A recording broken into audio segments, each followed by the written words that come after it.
জনগণ বুঝে কার কথা কতটুকু মাপজোপ আছে এবং জনগণ বুঝতে চায় যে কোন লেভেল থেকে কতটুকু কথা বলা যায়। এই রাকিব ভাই বলেছেন, মানে উনি আমার কাছে মনে হচ্ছে উনি হেলাল ভাই প্রতিনিধিত্ব করছেন। হেলাল ভাই মানে হেলাল ভাই যত না বিএনপি করে, উনি হেলাল ভাইয়ের হয়ে বেশি পরিমাণে বিএনপি করতেছেন। ওনার নামের সাথে বিএনপি লিখে দিলে ভালো, কারণ উনি ফুল কিন্তু ওনার থেকে হেলাল ভাইটা উনি অবস্থান গ্রহণ করেছেন। একজন অ্যাক্টিভিস্ট কিন্তু হলো তাকে ওভারঅল নিরপেক্ষতায় কথা বলতে হয়। উনি মনে হচ্ছে যে উনি আরেকজন বড় বিএনপি বলেছেন।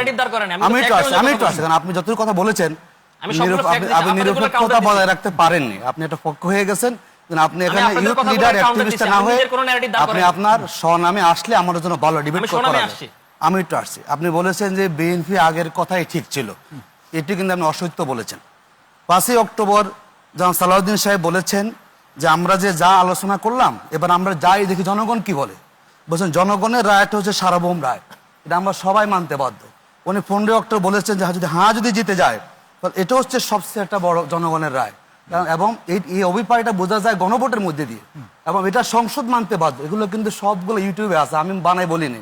তো যেই মানুষটি আগে এই কথা বলেছেন এখন সেই মানুষ আবার এসে পুরো উল্টো বয়ান দিচ্ছেন, আর আপনি বলছেন যে আমাকে কথা বলতে আপনারা যারা কথা বলেন, আপনারা জামাতকে আইন শিখাচ্ছেন। এই জুলাই সনদটা কি সরকার দিয়েছে না? আমি শুরুতে বলেছি যে সরকার এখানে অনেকগুলো আইনের দ্বারা মানে ভঙ্গ করেছে। 8 নম্বর দ্বারা লেখা আছে, 10 নম্বর দ্বারা ভঙ্গ করেছে। তারা শপথ গ্রহণ করেনি এবং 90 দিন সেখানে সময় আছে। আপনার কাছে সরকারের সেই বিষয়গুলো আমল, মানে আপনি এমনভাবে কথা বলছেন যে সরকার দোয়া তুলসী পাতা আর জামাত দোষ না করলো সব দোষ জামাত। আমি এবার আসি আপনাকে, যেই বিষয়ে জামাত তার জায়গা থেকে দলীয় বক্তব্য স্পষ্ট করেছে সেখানে আপনি সে কথা বলছেন কেন? সায়না নিয়ে জামাত বক্তব্য দিয়েছেন, জামাতের আমিরের বক্তব্য ইউটিউব আছে এখন স্পষ্ট, যেটা এখানে সবগুলো সায়নার স্পন্সর, আমাদের 1 টাকাও নাই। যেহেতু এই টাকাটা বিএনপি কে দেয় নাই, এই জন্য ওনারা একটু যে আমরা তো পাইলাম না কেন পেলো, এটা স্পষ্ট করার পর আপনি অ্যাক্টিভিস্ট কিভাবে আপনি জিনিসটাকে ন্যারেটিভ দাঁড় করাচ্ছেন, এটা জনগণ মূল্যায়ন করবে।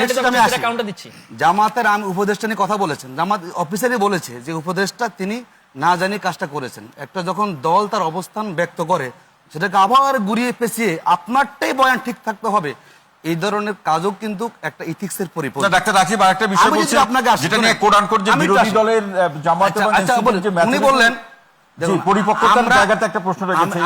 আমি সুপ্রিম কোর্টের লয়ার, উনি আমাকে অ্যাডভোকেট নিয়ে কথা বলেছেন, মোস্ট ওয়েলকাম।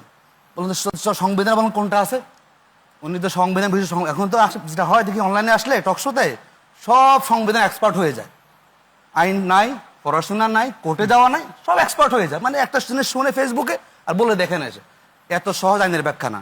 বলি ওনাকে বলি আমি, একই নির্বাচন কমিশনের অধীনে গণভোট হলো আর ইলেকশনটা হলো, গণভোটে ভোট দিল হলো আপনার ভোটের পরিমাণ হচ্ছে প্রায় 4,72,00,000 ভোট, আর বিএনপি পেয়েছে 3,74,00,000। আপনি ভোট পেয়ে 1 কোটি ভোট কম পেয়ে সরকার গঠন করেছেন।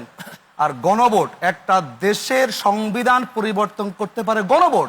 যদি আমি আবার প্রশ্ন করি আপনাকে, তো বলুন তো যে দফাগুলো বিএনপির আছে 31 দফা আছে না, আপার হাউস করবে নাকি? আপার হাউস কিভাবে করবে? আপার হাউস কি সংবিধানের মূলনীতি পরিবর্তন করতে হবে না? তাহলে কিভাবে করবে? সংসদে আলোচনা করে মূলনীতি পরিবর্তন করা যায়?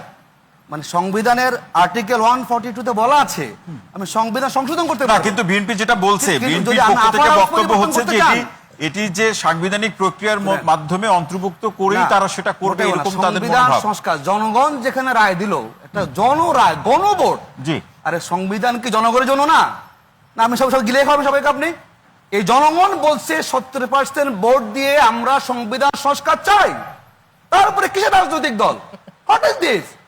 যে ব্যক্তিরা টকশোতে গণভোটের বিরুদ্ধে কথা বলে তারা মূলত জুলাইকে মানতে চায় না, এরা প্রকারান্তরে জুলাইয়ের বিরুদ্ধে অবস্থান করে আবার ফ্যাসিবাদী ক্ষমতা করতে চায়।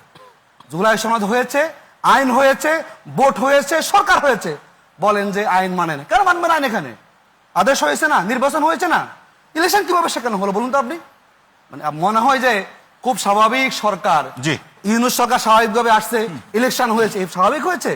1,500 মানুষ জীবন দেওয়া হয়েছে এখানে, এই জীবনটা দিয়ে আমরা সংস্কার চেয়েছি, আর এখন বলেন যে না সংস্কার হবে না। কি হয়েছে? না, কোন দলের কাছে বাংলাদেশ সংস্কার আটকে থাকবে না।